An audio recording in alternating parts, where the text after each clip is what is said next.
Je commence la présentation. Puis merci également à l'Association de la fibromyalgie de l'Estrie de me permettre de faire la présentation avec vous aujourd'hui au niveau de l'organisme. Euh, ce que je peux vous dire au niveau de la fibromyalgie puis au niveau de l'aide juridique, nous, les dossiers qu'on voit régulièrement, donc les gens qui se présentent dans nos bureaux, souvent ce sont des dossiers, on va dire, de 2 heures. Il y a des dossiers qu'on appelle des dossiers de nature administrative et il y a des dossiers qui sont, on va dire, judiciarisés, mais à la cour. OK? Puis je vais vous expliquer c'est quoi la nuance entre ces deux types de dossiers-là que vous pouvez vivre ou que certains de vos proches peuvent vivre ou des personnes que vous connaissez qui ont été dans ces situations-là puis qui ne savent pas trop un peu comment monter leur dossier ou comment s'y prendre. C'est un peu de ça dont je veux discuter avec vous aujourd'hui. Parce que si vous êtes admissible à l'aide juridique, c'est tant mieux. Vous pouvez venir nous voir. C'est un service qui est couvert par l'aide juridique. On peut vous aider dans certains cas. Mais ça peut arriver aussi que vous n'êtes malheureusement pas admissible à l'aide juridique. Et là, c'est quand même bon de savoir un peu comment si vous avez un dossier ou si vous avez un proche qui a un dossier de cette nature-là, comment vous pouvez l'aider? Peut-être à monter son dossier ou peut-être à comprendre c'est quoi les décisions, puis qu'est-ce qui s'en vient qu'est-ce qui s'en vient finalement comme procédure judiciaire devant lui. Donc, si je commence avec un premier type de dossier qu'on voit, je ne vous dirais pas régulièrement, mais qu'on peut voir pour les personnes qui sont atteintes au niveau de la fibromyalgie, il y a tous les dossiers que je vous disais qu'on appelle administratifs. Quand je vous parle d'un dossier administratif, c'est toutes les décisions qui sont rendues entre un administré, donc vous, moi, donc les gens qui demeurent au Québec, et l'administration. Donc, quand on parle de l'administration, ça peut être des décisions qui sont rendues par Retraite Québec, des décisions qui sont rendues par le ministère de l'Emploi et de la Solidarité sociale. Ça peut être des décisions qui sont rendues par la CNESST également, ou des décisions qui sont rendues par l'IVAC. Donc, en matière de fibromyalgie, je vous dirais que c'est souvent des dossiers de cette nature-là qu'on va voir, qui vont être des dossiers qu'on appelle de nature administrative. Donc, c'est un litige entre un particulier et l'administration qui a décidé de rendre une décision. OK? Donc, quand c'est des dossiers qui sont de nature administrative, il y a toute une procédure, une façon de fonctionner qui n'est pas un processus judiciaire comme on peut voir, comme normalement la télé. Pour ceux et celles qui sont des fans d'Indéfendable, donc quand on parle d'un dossier de nature administrative, c'est un dossier qui, à terme, va se rendre peut-être en justice, mais pas devant une cour comme on est habitué de les voir avec un juge en avant, avec des belles grandes barres rouges sur sa toge, avec des avocats qui ont des rabats, puis tout le monde se lève, puis il y a des objections. Les dossiers de nature administrative sont assez différents dans leur façon de fonctionner. Donc, si je prends un exemple typique, puis vous allez voir que je vais essayer de donner des exemples pour illustrer mon propos. Donc, un dossier de nature administrative, je vais vous donner un exemple qu'on voit régulièrement en matière de régie des rentes, donc en matière d'invalidité. Donc, c'est pas rare qu'on va avoir des dossiers où des personnes vont avoir un diagnostic de fibromyalgie et vont avoir travaillé durant une certaine période de temps. Donc, ils vont avoir cotisé à la Régie des rentes du Québec, maintenant Retraite Québec. Donc, le travailleur a cotisé et là, a un diagnostic au niveau de la fibromyalgie qui fait en sorte que là, maintenant, il n'est plus ou elle n'est plus en mesure d'exercer son travail. Donc, à ce moment-là, la personne peut faire une demande de rente d'invalidité. Donc, au niveau de Retraite Québec, si elle a suffisamment cotisé durant un certain nombre d'années, durant une certaine période. Le dossier, la demande, pour ceux et celles qui le savent et pour ceux qui ne le savent pas, je vais l'expliquer. Quand vous faites une demande de Régie des rentes invalidité, ça va être un formulaire que vous allez compléter, mais également que votre médecin doit compléter. Donc, le médecin, c'est un formulaire standard de Retraite Québec. Il y a certains éléments à mettre au niveau de son formulaire et ça va être communiqué à Retraite Québec. Et là, ensuite de ça, Retraite Québec va devoir se prononcer sur est-ce que oui ou non, ils acceptent finalement votre demande afin de bénéficier d'une rente d'invalidité. Est-ce qu'ils considèrent effectivement que vous rencontrez la définition d'invalidité? La décision qui est rendue par Retraite Québec, c'est une décision qu'on appelle administrative. Donc, c'est l'administration qui rend une décision par rapport à un administré. Donc, comme je vous expliquais tout à l'heure, on est dans un processus administratif. Donc, c'est l'administration qui rend une décision d'accepter ou non.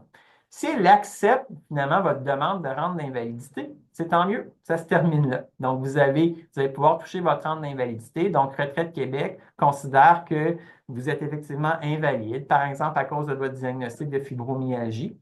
Et là, à ce moment-là, vous allez pouvoir toucher une rente d'invalidité de Retraite Québec.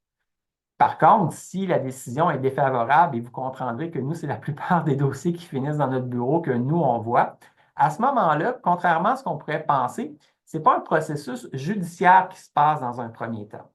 La façon que ça fonctionne quand on est dans un processus administratif, il va toujours y avoir une première étape qui est ce qu'on appelle une révision administrative.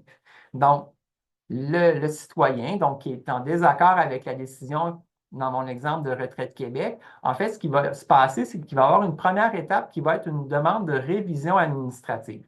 C'est quoi la révision administrative? C'est essentiellement, on demande à l'organisme qui a rendu la décision de la réviser. On dit à l'organisme, ici, Retraite Québec, Retraite Québec, je ne suis pas d'accord avec votre décision de me refuser une rente d'invalidité.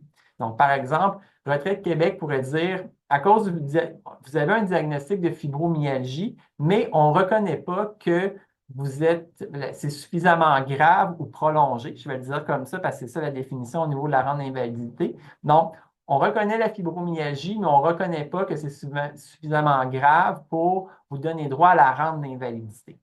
C'est souvent ça le type de dossier qu'on va voir. Là, à ce moment-là, il y a possibilité de demander une révision administrative. La révision administrative, vous avez toujours un délai relativement court. Il faut faire attention, mais normalement, on va parler d'un délai de 90 jours pour faire la demande de révision. OK?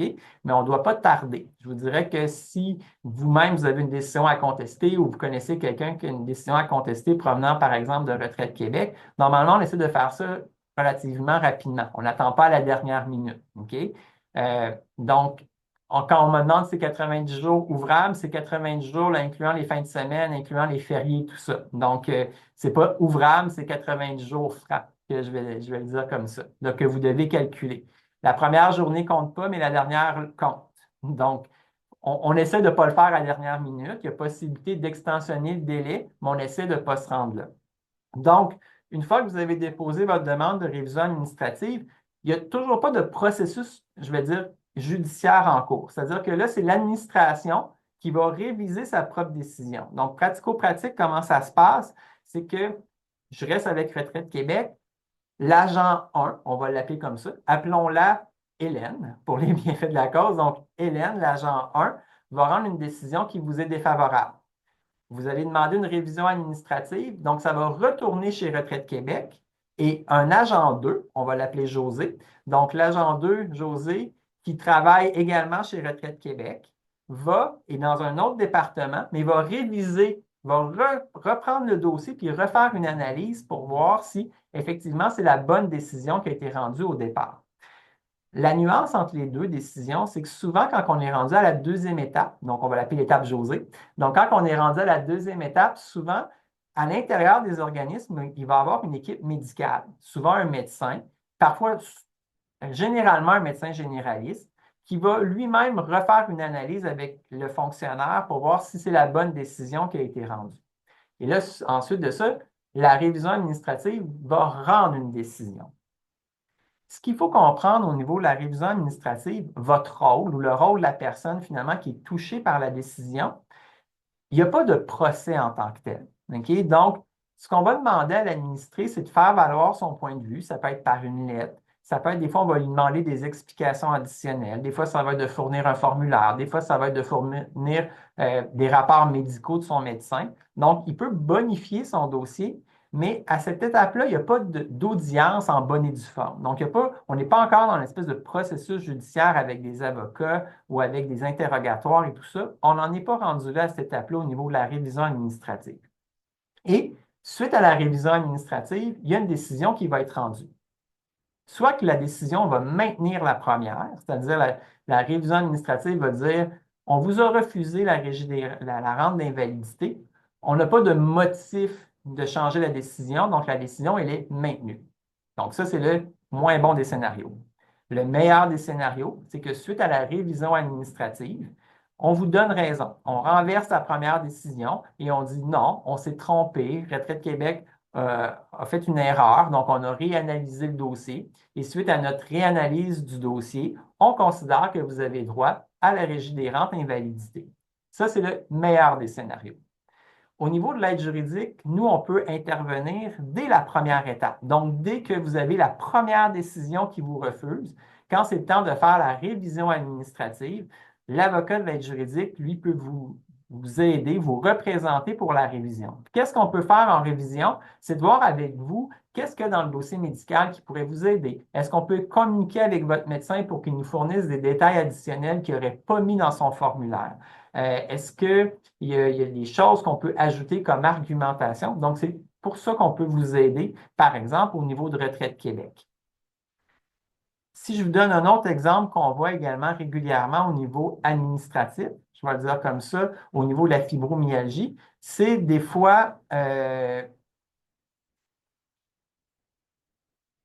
on m'a dit la fibromyalgie 1 tombe des nues, je ne croyais pas que la fibromyalgie pouvait être admissible à la rente d'invalidité. En fait, oui, au niveau du diagnostic, mais en fait, la Régie des rentes, souvent, ne va pas contester le diagnostic. OK?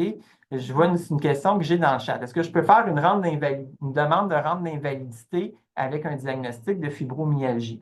On en a vu, oui. Mais la difficulté, souvent, avec la fibromyalgie, c'est que Retraite Québec ne va pas contester le diagnostic. Donc, on va être d'accord avec le diagnostic qui est émis par le médecin dans son formulaire puis les explications. Où ça va accrocher au niveau de Retraite Québec, c'est que au niveau de la définition d'invalidité, au niveau de la régie des rentes, au niveau de Retraite Québec, l'invalidité, c'est qu'il y a deux périodes. Soit que vous avez en bas de 60 ans ou soit que vous avez entre 60 et 65 ans. D'accord? Donc, si vous avez en bas de 60 ans au niveau de la rente d'invalidité, il faut que l'invalidité soit grave, donc il faut que votre condition soit grave et prolongée et que ça vous empêche de faire tout travail rémunérateur. Ce qu'on veut dire par là, c'est que votre condition doit être suffisamment grave et suffisamment, je veux dire, irrémédiable pour faire en sorte que vous ne pouvez faire aucune activité rémunératrice. Je vais vous donner un exemple. Prenons un exemple au hasard, on va l'appeler Monique. Je ne sais pas si j'ai une Monique parmi nous. Donc, j'ai Monique qui effectuait un travail qui était adjointe administrative, a toujours exercé ce travail-là pour, par exemple, une entreprise, une PME. Donc, Monique travaille dans une PME, a cotisé à la retraite, à la Régie des rentes durant de nombreuses années. Finalement, malheureusement pour Monique, qui est maintenant âgée de 57 ans, il y a eu un diagnostic. Son médecin a diagnostiqué un diagnostic de fibromyalgie. Elle éprouve des douleurs, une incapacité de travailler. Donc, elle n'est pas en mesure finalement d'exercer désormais sa tâche d'adjointe administrative comme elle l'exerçait avant. Monique décide de faire une demande à Retraite Québec pour invalidité longue durée à cause de sa condition. Le problème, ben, ce n'est pas un problème en soi. La difficulté, je vais le dire comme ça, c'est que Monique a en bas de 60 ans. Donc, puisqu'elle a en bas de 60 ans, afin de pouvoir avoir droit à la rente d'invalidité en bas de 60, elle doit faire la preuve qu'elle n'est pas capable d'exercer aucun travail rémunérateur à cause de sa condition qui est suffisamment grave et prolongée. Donc, elle doit faire la preuve que non seulement elle n'est pas capable de faire son travail d'adjointe administrative, mais qu'elle ne pourrait faire aucun autre travail sur le marché du travail en fonction de ses capacités qui lui restent. Donc, c'est beaucoup plus dur. C'est souvent là la difficulté. Et au niveau qui est le deuxième aspect qui est grave et prolongé, en fait, c'est que ça prend, je vous dirais, un bon rapport, une bonne expertise du médecin pour être capable de faire la preuve que voici c'est quoi les limitations fonctionnelles que la personne éprouve à cause de la fibromyalgie, puis pourquoi elles sont graves et permanentes. Et la notion de grave et permanente, c'est d'être capable de faire la preuve que, et c'est souvent ce qui va être exigé comme preuve si jamais ça sera au tribunal, et c'est bien dommage, mais actuellement, c'est ça l'état du droit, c'est qu'on va demander que la personne fasse la preuve qu'elle a fait toutes les démarches possibles et pratiquement imaginables pour essayer d'avoir une amélioration au niveau de son état. Au niveau de la fibromyalgie, ce qu'on va exiger souvent, ce qu'on a vu au niveau des décisions des différents tribunaux, c'est qu'on va demander à ce que la personne ait souvent consulté un physiatre, consulté un rhumatologue, fait des essais au niveau d'une certaine médication. On va demander également que la personne, puis je ne vous dis pas que c'est correct, je vous dis ce que les tribunaux vont demander. On va demander également que la personne ait fait suivi, par exemple, au niveau peut-être de la physiothérapie. Elle fait des exercices de mobilité. Donc, on va exiger que la personne ait fait un certain nombre de démarches. Par exemple, également, on voit souvent, est-ce que la personne, finalement, a une consultation au niveau de la clinique de la douleur pour essayer d'avoir une gestion de la douleur. Donc, avant que ça soit considéré comme grave et prolongé, on va demander est-ce que la personne finalement a fait différents essais au niveau médical, au niveau du traitement, pour en arriver à une conclusion que finalement ça va être grave et prolongé, c'est-à-dire qu'il n'y aura pas d'amélioration dans le temps, OK, pour avoir droit à la rente d'invalidité. Donc, pour revenir à la question, oui, c'est possible de le demander avec un diagnostic de fibromyalgie, mais on ne se le cachera pas, le fardeau au départ de faire votre preuve est plus difficile que pour certaines autres conditions médicales qui peuvent, au niveau du tribunal, paraître plus évidentes. Qui peuvent aussi, je vous donne un exemple, quelqu'un qui aurait fait une chute, qui a une fracture au niveau de la colonne, puis là, finalement, a des limitations fonctionnelles, ça va être plus facile au niveau de la preuve. Au niveau de la fibromyalgie, c'est là que ça peut être plus difficile au niveau de faire notre preuve au niveau du tribunal. On me demande, il paie jusqu'à quel âge pour la rente d'invalidité? C'est 65 ans. À 65 ans, la rente d'invalidité se termine et là, vous tombez sur le régime de rente, je vais dire, normal, c'est-à-dire que vous avez votre retraite de Retraite Québec et vous avez également les rentes au niveau du gouvernement fédéral.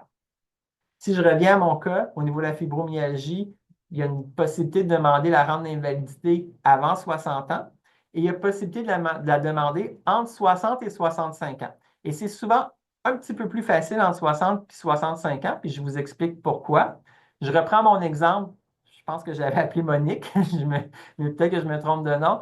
Donc, quelqu'un qui est âgé de 60 ans ou 61 ans. Prenons Monique qui refait la même demande, mais qui est maintenant âgé de 61 ans. La nuance, c'est qu'au niveau de la définition d'invalidité, alors rappelons-nous qu'avant 60, il fallait faire la preuve qu'elle n'était pas capable d'exercer aucun travail finalement qui était rémunérateur.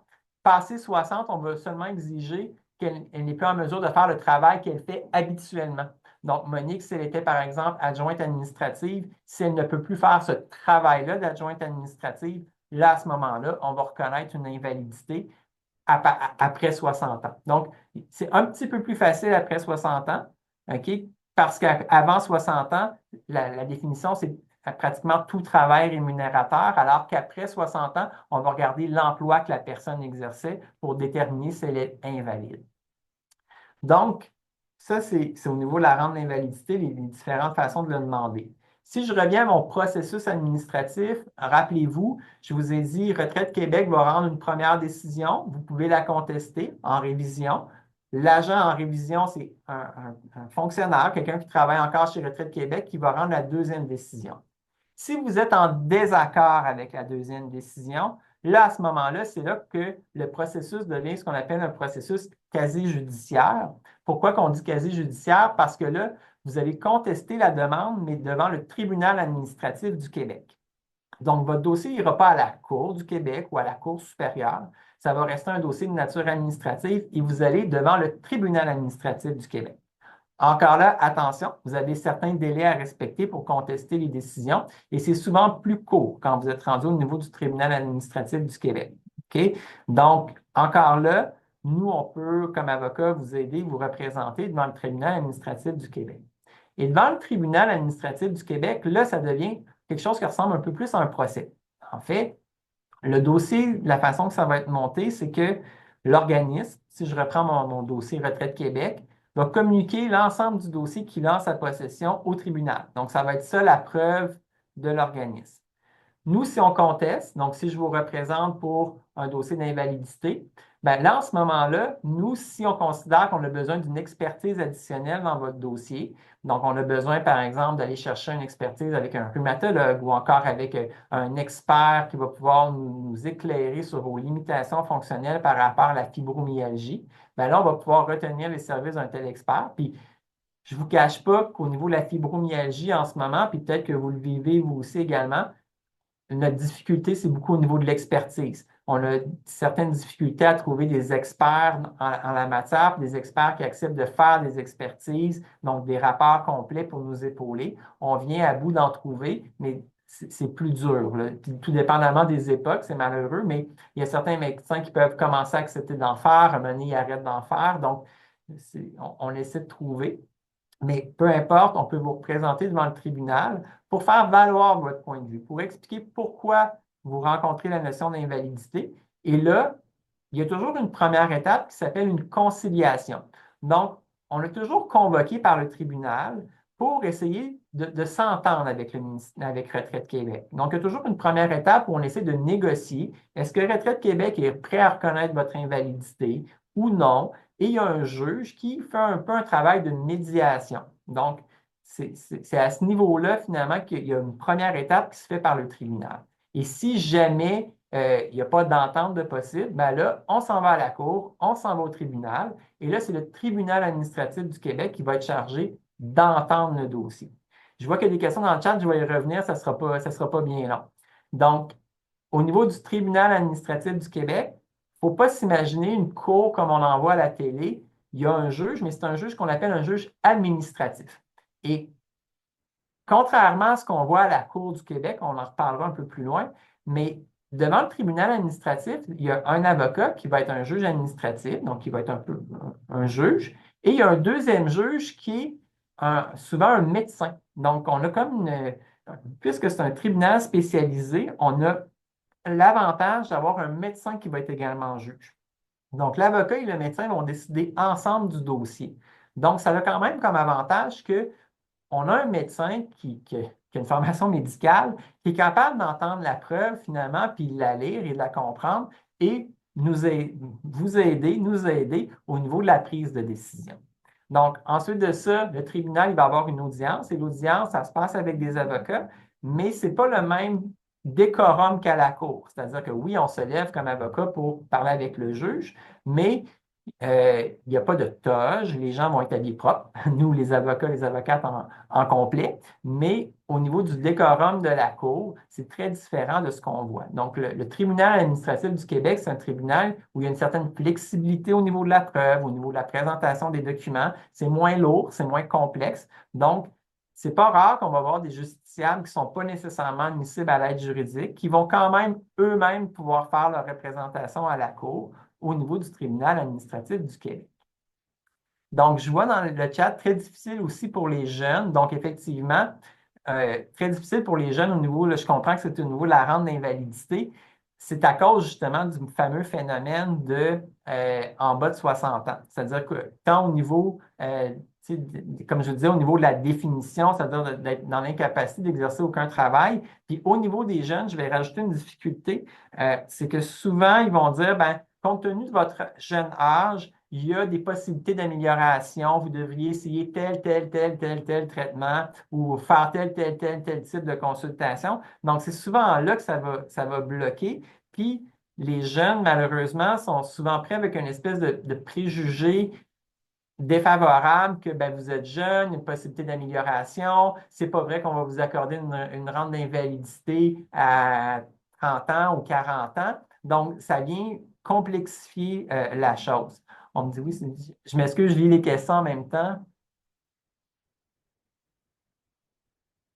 Oui, effectivement, tu sais, on dit j'ai déjà été refusé. Ça ne vous empêche pas effectivement de refaire une demande dans des années plus tard, mais encore là, tu sais, quand vous refaites une demande, finalement, des fois, vous pouvez bonifier. Il y a peut-être d'autres choses qui se sont rajoutées. Il y a peut-être certaines choses. Des fois, on peut vous avoir refusé en disant oui, mais il n'y a pas eu de consultation en clinique de la douleur, ou il y a telle affaire qui n'a pas été essayée. Mais si ça a été finalement essayé dans le temps, puis ça n'a pas eu de résultat, puis on se retrouve dans la même situation, puis vous refaites une demande à la Retraite Québec, bien là, à ce moment-là, ils ne pourront pas vous dire, ben, vous n'avez pas fait ça, vous l'avez fait. Puis comme je vous disais, des fois, vous pouvez la faire avant 60, ça ne fonctionne pas, puis là, vous la faites après 60, ça fonctionne. Donc, ça peut avoir un impact à ce niveau-là. Euh, oui, c'est ça, on me dit au niveau de la problématique, au niveau des médecins.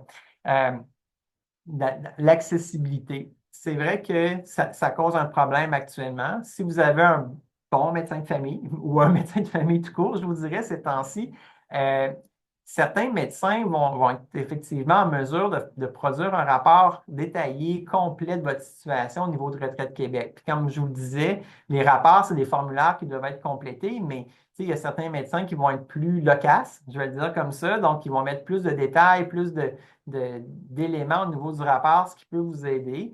Des fois, ça peut être des médecins qui vous connaissent depuis peu de temps, donc des fois, c'est plus je vous dirais, pas laborieux, mais plus succinct comme commentaire, ce qui va être mis dans le rapport, des fois ce qui aide moins.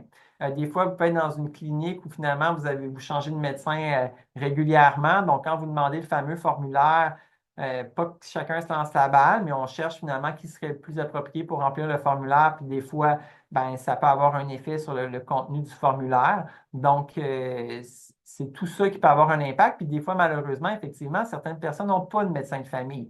Donc, essayez de trouver un médecin pour compléter le formulaire approprié pour Retraite Québec, mais là, ça devient effectivement un chemin de croix. Puis malheureusement, tu sais, nous, de notre côté, vous ne pouvez pas, même si vous venez me voir au niveau de l'aide juridique, je ne peux pas mandater un médecin expert juste pour compléter le formulaire de Retraite Québec. Moi, je peux mandater un expert s'il y a un litige, il faut contester, puis tout ça, mais pour compléter le premier formulaire, malheureusement, j'aimerais bien avoir une banque de médecins qui peuvent le faire, mais ce n'est pas le cas. Donc, vous devez vous-même faire les démarches pour trouver quelqu'un. On me dit, je vais avoir 65 en février, je vais avoir 65 en février, j'aurais dû arrêter au printemps. Effectivement, si vous êtes sur le point d'avoir 65 ans, vous allez tomber de toute façon sur la rente de retraite, puis la rente d'invalidité ne s'appliquera plus. Parce qu'effectivement, à ce moment-là, vous allez tomber. Puis, ce qu'il faut comprendre également au niveau de la rente d'invalidité, euh, je vais faire une nuance. Des fois, faut voir est-ce que ça vaut la peine de la demander.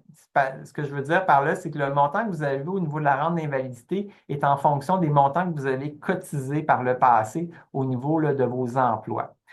Ce qui va m'amener à faire je vais traiter d'un deuxième type de dossier qu'on voit en matière de fibromyalgie. Ce sont les dossiers d'aide de dernier recours, donc qu'on appelle communément l'aide sociale.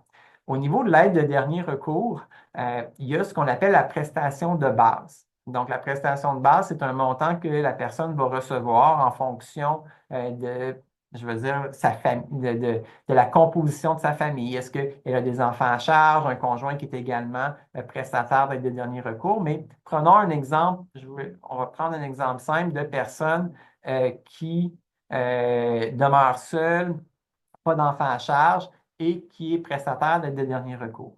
Cette personne-là souffre de fibromyalgie, donc qui l'empêche d'occuper une activité rémunératrice. La personne n'a pas nécessairement cotisé ou a cotisé très peu au régime des rentes du Québec, donc décide de faire ce qu'on appelle une demande pour la solidarité sociale. Donc, c'est ce qu'on appelle des contraintes sévères à l'emploi. Donc, le fait de bénéficier des contraintes sévères à l'emploi, ça permet à la personne de bonifier son montant. OK? On ne parle pas d'un montant extraordinaire, mais entre une prestation de base qui tourne autour de 700 et une prestation pour contraintes sévères à l'emploi qui est plus autour de, je pense, au dernier nouvelle, c'était 1200 ou dans ces eaux-là, ça vaut la peine. C'est-à-dire que ça vaut la peine de faire la demande. Un peu comme pour Retraite Québec, les décisions qui sont rendues, dans ce cas-ci, quelqu'un qui va faire une demande pour des contraintes sévères à l'emploi doit faire la preuve qu'elle n'est pas en mesure d'exercer un emploi ou de développer ses habiletés au travail, OK, à cause des limitations fonctionnelles occasionnées par la fibromyalgie. Mais on va également prendre en considération tout son aspect socio-économique. C'est-à-dire, est-ce que cette personne-là a fait des études? Est-ce que cette personne-là a des aptitudes au travail? Est-ce qu'elle a développé certaines capacités? Donc, tout ça va être pris en considération également. Puis, on va regarder également si cette contrainte-là, elle est temporaire ou elle est permanente. Donc, un peu comme pour Retraite Québec, au niveau de l'aide sociale, on va demander est-ce que cette condition-là, le médecin, c'est un formulaire qui a à remplir, beaucoup plus simple. Est-ce qu'il y a une possibilité d'amélioration dans le temps qui ferait en sorte que cette personne-là pourrait développer éventuellement des capacités au travail? Si la réponse c'est non, à ce moment-là, on peut obtenir ce qu'on appelle des contraintes sévères à l'emploi et une bonification du montant qu'on reçoit de l'aide sociale. Au niveau du formulaire, malheureusement, c'est encore un formulaire qui doit être complété par un médecin. Et c'est un formulaire beaucoup plus simple. Ce sont des cases qui sont à cocher. et dans lequel le médecin va mentionner c'est quoi la durée prévisible, c'est quoi le pronostic, c'est quoi les limitations fonctionnelles, puis c'est des codes qu'il va inscrire. À ce moment-là, la demande est présentée à l'aide sociale sous forme d'un formulaire. Et encore une fois, c'est un agent d'aide sociale qui va étudier le dossier et qui va, oui ou non, accorder des contraintes sévères à l'emploi. Une fois que les contraintes sévères à l'emploi sont accordées, c'est des montants que vous allez toucher comme ça jusqu'à votre retraite, jusqu'à 65 ans. On ne vous demandera pas de documentation additionnelle à tous les années pour prouver que votre condition médicale a changé. Au niveau des contraintes sévères à l'emploi, en pratique, il pourrait le faire, mais on ne l'a jamais vu. L'autre décision que l'aide sociale peut rendre, c'est d'accorder des contraintes temporaires à l'emploi. Donc, on dit, vous souffrez de fibromyalgie, vous avez des limitations fonctionnelles. Par contre, il reste des possibilités ou des traitements ou des choses qui n'ont pas encore été essayées par votre médecin. Donc, on reconnaît que vous n'êtes pas en mesure de retourner à l'emploi ou de travailler, mais par ailleurs, on va vous accorder des contraintes pour une durée limitée. Souvent, ce qu'on va voir, c'est des périodes de 3 à 6 mois. Donc, on va vous accorder des périodes, des contraintes entre 3 et 6 mois, ce qui va vous donner droit à un montant additionnel sur les prestations d'aide sociale. Mais le désavantage, c'est qu'après 6 mois ou après 3 mois, ce montant-là cesse. Vous pouvez redemander une nouvelle période additionnelle, mais à chaque fois, vous devez refournir un nouveau rapport médical. Donc, ça nécessite beaucoup plus de travail. Et si vous n'avez pas de médecin de famille qui est up la vie pour remplir des rapports, ou si vous n'avez tout simplement pas de médecin de famille, ça peut devenir ardu. Donc, un peu comme Retraite Québec, il y a toujours possibilité de contester ces décisions-là. C'est toujours le même processus administratif. C'est-à-dire qu'il va toujours avoir une première étape de révision administrative, mais contrairement à Retraite Québec, quand il y a une révision administrative au niveau de l'aide de dernier recours, il y a une audience téléphonique qui va se faire. Et l'audience téléphonique, si vous êtes représenté par exemple par un avocat, moi ça se fait dans mes bureaux, ou si vous vous représentez vous-même, c'est un appel téléphonique que vous allez recevoir. Et là, c'est spécial parce que l'appel, en fait, c'est des agents de révision, mais ce sont un médecin et un travailleur social qui vont vous appeler et qui vont vous poser des questions. Donc, ils vont vous poser, le médecin, bien sûr, des questions au niveau de nature médicale. Donc, on va vous demander, c'est quoi le diagnostic? C'est quoi le nom de votre médecin? Ça fait combien d'années qu'il vous suit? Qu'est-ce qui a été essayé au niveau des traitements? Ils vont vous demander une liste de votre médication. Ils vont vous demander c'est quoi vos limitations fonctionnelles. Donc, tout l'aspect médical va être traité par le médecin, puis ça se fait au téléphone de façon très informelle avec le médecin. Ensuite de ça, le travailleur social va prendre le relais et lui va vous poser des questions plus sur c'est quoi vos habitudes de vie? Qu'est-ce que vous faites de votre journée? Avez-vous des amis? Avez-vous des loisirs? Comment vous faites vos activités de la vie quotidienne? Donc, parce que lui, il a plus l'aspect, on va dire, socio-professionnel à regarder. Est-ce que vous êtes déjà allé à l'école? Est-ce que vous savez lire et écrire? Est-ce que vous avez les capacités de vous servir d'un ordinateur? Donc, toute la révision administrative au niveau de l'aide de dernier recours se fait de cette façon-là.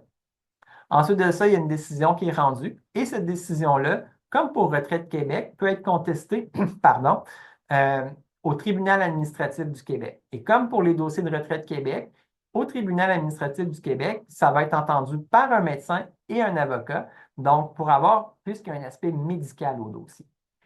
Tout à l'heure, je vous disais, est-ce que je demande une demande de Retraite Québec ou au niveau de l'aide sociale? Ben, en fait, ce qu'il faut regarder, c'est que parfois, ça va être avantageux de demander Retraite Québec au niveau du montant si vous avez suffisamment cotisé. Par contre, parfois, ça va être si vous n'avez pas suffisamment ou peu cotisé, des fois, ça va être plus avantageux de demander la prestation d'aide sociale de contrainte sévère à l'emploi parce que le montant peut être plus élevé.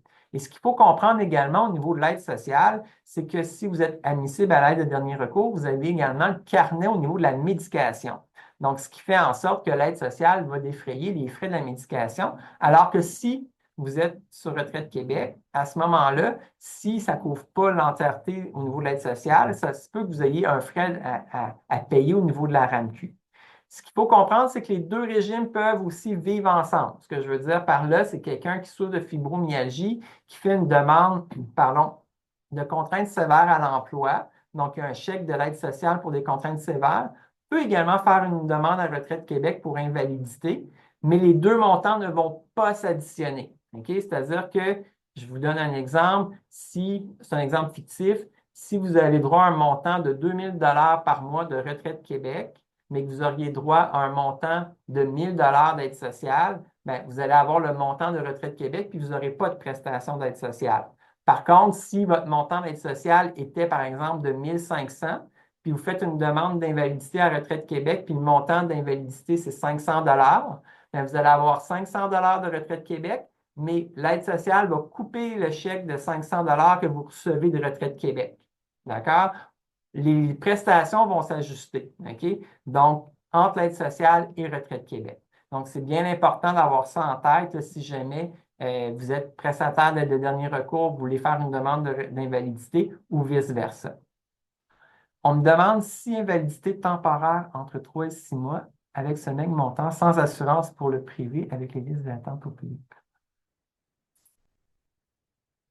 Ben, en fait, c'est ça, c'est au niveau, la problématique en est une souvent au niveau monétaire, c'est-à-dire on me dit si l'invalidité temporaire est entre 3 et 6 mois, avec ce maigre montant, je comprends qu'on parle du montant d'aide sociale, sans assurance pour le privé et avec les listes d'attente au public, comment faire pour avoir accès à des professionnels supplémentaires? Ben, effectivement, c'est un problème d'accessibilité très important parce que ce qu'on voit, puis je suis très sensible à la problématique, c'est les gens ont une prestation d'aide sociale, donc d'aide de dernier recours, qui est un petit montant avec le prix des loyers, la nourriture et tout. Une fois que tout ça est payé, il n'y a plus de lousse pour aller payer un physio, un ergo ou un autre professionnel finalement qui serait en mesure de faire les traitements ou fournir une aide additionnelle. Donc là, à ce moment-là, on peut, avec le médecin de famille, lui, peut faire une demande au public pour que vous bénéficiez d'un service de physiothérapie. Mais on le sait ce que c'est. S'il fait la demande, malheureusement, il n'y a à peu près pas personne de disponible. Si vous êtes finalement chanceux, vous allez peut-être aller avoir un rendez-vous quelques mois plus tard.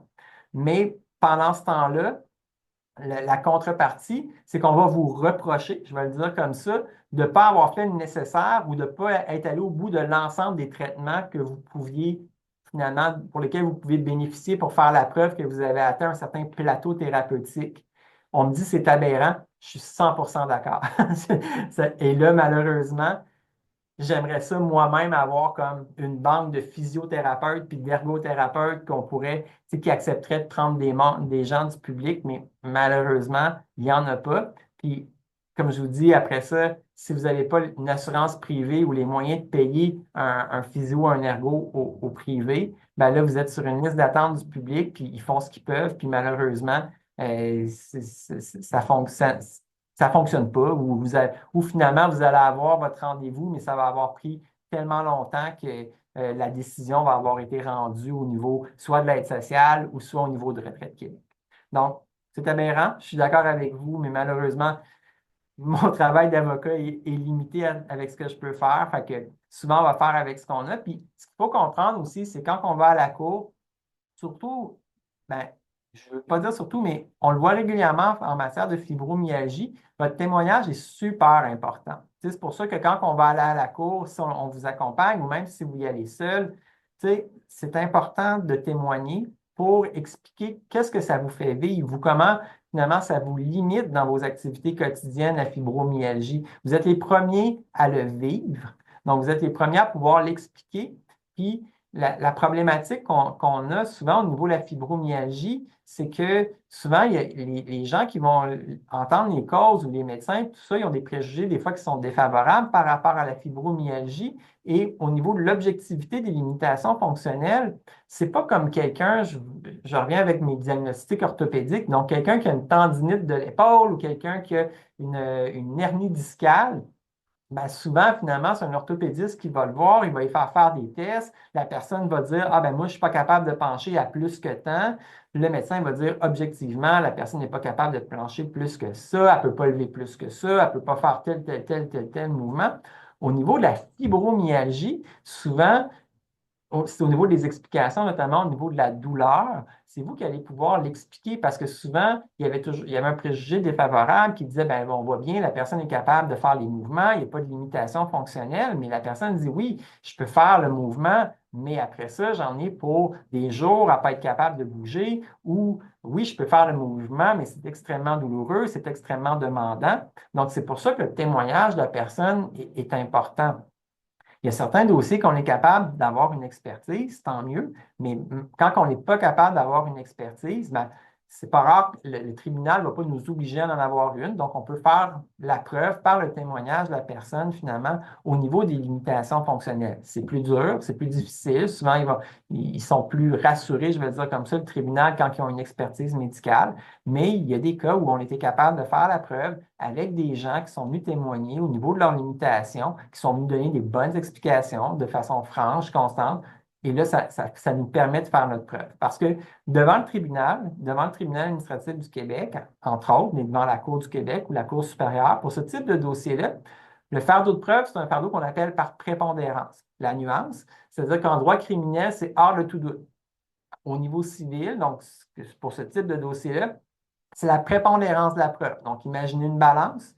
Est-ce que c'est plus probable, par exemple, que vous avez des contraintes sévères à l'emploi à cause de la fibromyalgie, ou est-ce que c'est plus probable, en fonction de la preuve qui est présentée, que vous rencontrez la notion d'invalidité? Donc, c'est ça le fardeau de preuve. Donc, c'est ce qui est demandé en matière civile. Donc, si on est capable de mettre plus de poids de notre côté dans la balance par rapport à votre dossier, ben, ça peut nous donner gain de cause devant le tribunal.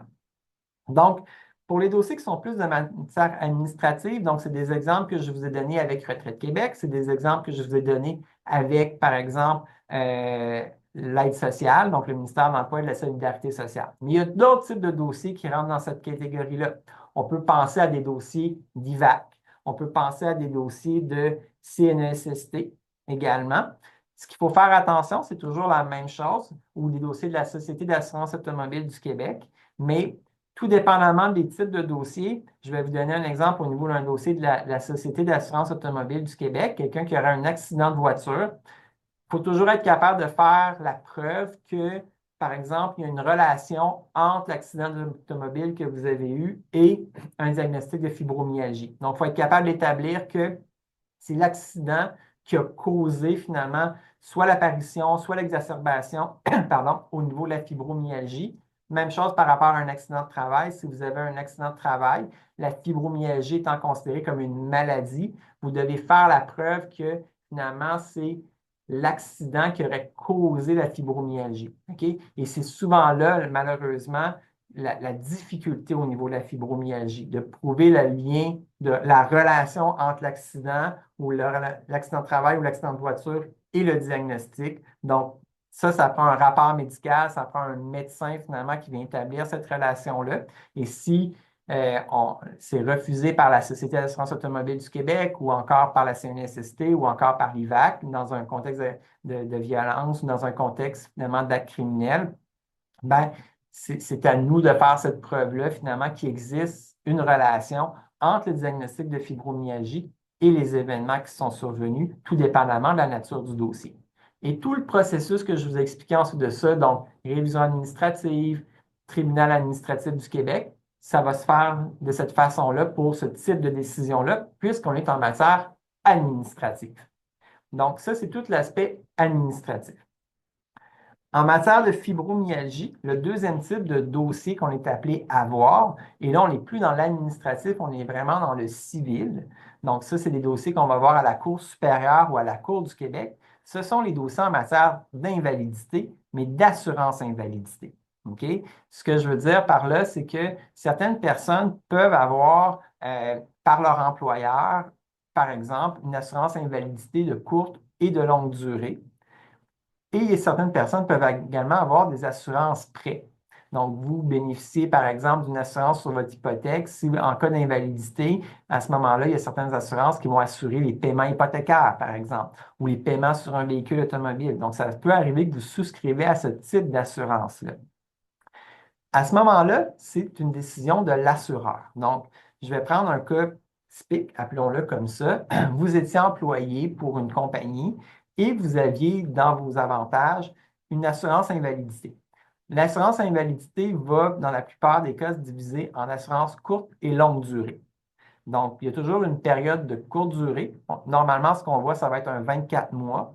Donc, un 2 ans pendant lesquels vous êtes en une une invalidité courte durée. Et après le 24 mois, vous allez tomber en invalidité longue durée. D'accord? Un peu comme pour la retraite Québec, pour l'invalidité au niveau de la Régie des rentes, la définition d'invalidité va être dans votre contrat d'assurance. OK? Et souvent, ce qu'on va voir, c'est que euh, au niveau de la courte durée, je vais l'appeler comme ça, pour les premiers 24 mois, l'invalidité, ça va être une invalidité, une condition médicale qui vous empêche de faire le travail que vous faites habituellement. Donc, je reprends mon exemple. Vous êtes adjointe administrative, vous tombez en invalidité à cause de la fibromyalgie. Il n'est pas rare que là, votre médecin va compléter un document pour l'assureur, une formule, que ce soit avec Beneva ou Desjardins, que sais-je. Donc, il va compléter la formule d'assurance et l'assureur va rendre une première décision pour savoir si effectivement il paie des prix, il vous paie pour l'invalidité courte durée. Si vous n'êtes pas capable d'exercer le travail que vous faites habituellement, par exemple, comme le travail de secrétaire. Si la décision vous est favorable, tant mieux. Si elle vous est défavorable, à ce moment-là, il y a toujours possibilité de contester la décision de l'assureur. Mais je vous dirais que normalement, en tout cas, ce qu'on voit régulièrement, c'est que si le rapport médical est relativement bien étoffé au niveau de la fibromyalgie, au niveau des limitations fonctionnelles, puis tout ça, souvent, ce n'est pas au niveau de la courte durée que ça va accrocher. Où ça va accrocher, souvent, c'est au niveau de la longue durée. Au niveau de la longue durée, souvent, il y a un changement de définition au niveau du contrat d'assurance qui dit que pour être en assurance invalidité longue durée, vous ne devez pas être en mesure de faire tout emploi rémunérateur. Rappelez-vous, la Régie des rentes, c'est un peu la même chose. Avant 60 ans, vous pouvez pas, c'est la définition, ne peut faire aucun travail rémunérateur, pardon, et entre 60 et 65 ans, la définition change. Pour les assureurs, c'est la même chose. Pardon. C'est-à-dire que quand vous êtes rendu en longue durée, là, on va demander beaucoup plus finalement au niveau du contrat, donc de ne pas être en mesure de faire tout travail rémunérateur. Et c'est souvent là que les assureurs vont émettre une décision à l'effet qu'ils vont arrêter de payer quand vous allez être rendu en longue durée. Notre rôle comme avocat, on peut vous représenter pour ces dossiers-là. Et là, à ce moment-là, puisque c'est un litige entre l'assureur et vous, ben là, on n'est plus au tribunal administratif du Québec et tout dépendamment du montant qui va être réclamé au niveau de l'assurance, ben là, on se retrouve devant soit la Cour du Québec, si le litige finalement est entre 70 et 100 000, là, il y a des nuances, là, mais normalement, ça peut être à la Cour du Québec. Ou si les montants sont plus pardon, importants, mais là, à ce moment-là, ça va être la Cour supérieure qui peut entendre ce type de dossier-là. Et là, ben, c'est tout le processus judiciaire. Donc, et ce, peu importe le nombre d'heures ou selon qu'on l'effectuait auparavant.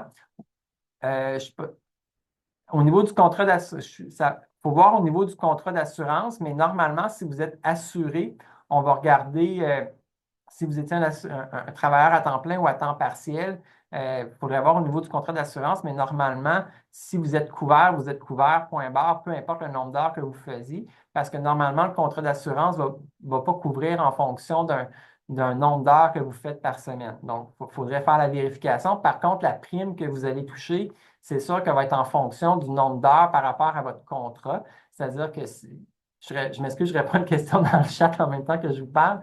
Donc, on me demande au niveau du montant qui peut être versé, c'est ce que je comprends. Si vous travaillez un 15 heures semaine, ben, l'assureur, s'il paye en assurance invalidité, ne va pas payer un 40 heures. Il va se limiter à un 15 heures. Mais normalement, au niveau des tâches que vous effectuez, ça va être les tâches que vous êtes. Si vous faisiez un 15 heures semaine et que vous n'êtes plus capable de faire un 15 heures semaine, normalement, à ce moment-là, vous rencontrez la définition d'invalidité. Donc, si je reviens au processus judiciaire, là, un dossier à la Cour supérieure, c'est tout un processus au niveau de la Cour. Il peut y avoir ce qu'on appelle des interrogatoires hors cours. Donc, l'assureur peut demander à vous interroger pour vous poser des questions par rapport à votre invalidité. Nous, on peut demander une expertise avec un expert. Et ce qui est bien important de comprendre, c'est que ce soit au niveau administratif ou que ce soit en matière d'assurance invalidité, donc un dossier plus civil à la Cour, votre médecin de famille ne peut pas agir comme expert. Le rôle du médecin de famille, c'est vraiment, il y a un rôle très différent de l'expert. L'expert, lui, est là pour rendre une opinion par rapport à des questions qu'on va lui poser. Et le médecin de famille ne peut pas devenir un médecin expert qui va rendre une opinion dans votre dossier. Lui, son rôle, c'est de vous soigner, c'est de vous accompagner, c'est d'être votre médecin. Donc, on ne peut pas demander à votre médecin de famille de nous produire une expertise, même si c'est le meilleur médecin du monde, parce qu'un médecin expert peut être appelé à témoigner à la cour. Et le rôle d'un expert à la cour, c'est d'éclairer le tribunal. Et on va considérer que votre médecin de famille ne peut pas prendre ce rôle-là. Et de toute façon, les médecins de famille ne vont pas accepter d'agir comme expert dans un dossier de la cour. Donc, c'est à nous, finalement, comme avocats, de trouver un médecin expert. Et ce qui est triste, c'est-à-dire que si vous n'êtes pas admissible à l'aide juridique, vous devez vous représenter seul, bien là, à ce moment-là, un, c'est dur de trouver le médecin expert, surtout en matière de fibromyalgie, et deux, les coûts sont importants. On parle de plusieurs milliers de dollars pour que l'expertise soit effectuée parce qu'un médecin expert va devoir prendre connaissance de l'ensemble de votre dossier médical, va également devoir vous rencontrer, va devoir faire une expertise. Donc, ça peut être un enjeu là, qui est important quand c'est le temps de faire des représentations à la cour. Donc, c'est les types de dossiers, c'est les types de cheminement que vous allez pouvoir voir en matière soit administrative, soit civile, et c'est ce type de dossier-là qu'on voit régulièrement en matière de fibromyalgie. Donc, je vous ai fait un exposé un peu de ce que nous, on voit comme avocat à l'aide juridique, comme type de dossier qu'on peut avoir. Maintenant, il nous reste là environ une trentaine de minutes, puis c'est ce que j'avais réservé comme temps au niveau des questions. Si vous avez des questions à me poser, comme je vous disais, si vous êtes à l'aise d'ouvrir votre caméra et de me poser la question, il faut juste comprendre qu'à ce moment-là, au niveau de la confidentialité, ça vient de sauter. Ça veut dire que tout le monde va pouvoir entendre la réponse. Si vous êtes plus à l'aise avec le chat, n'hésitez pas à y aller avec le chat. Aidez-moi, par contre, là, peut-être pas écrire des trop longues questions, peut-être être assez précis pour que je puisse répondre à vos questions.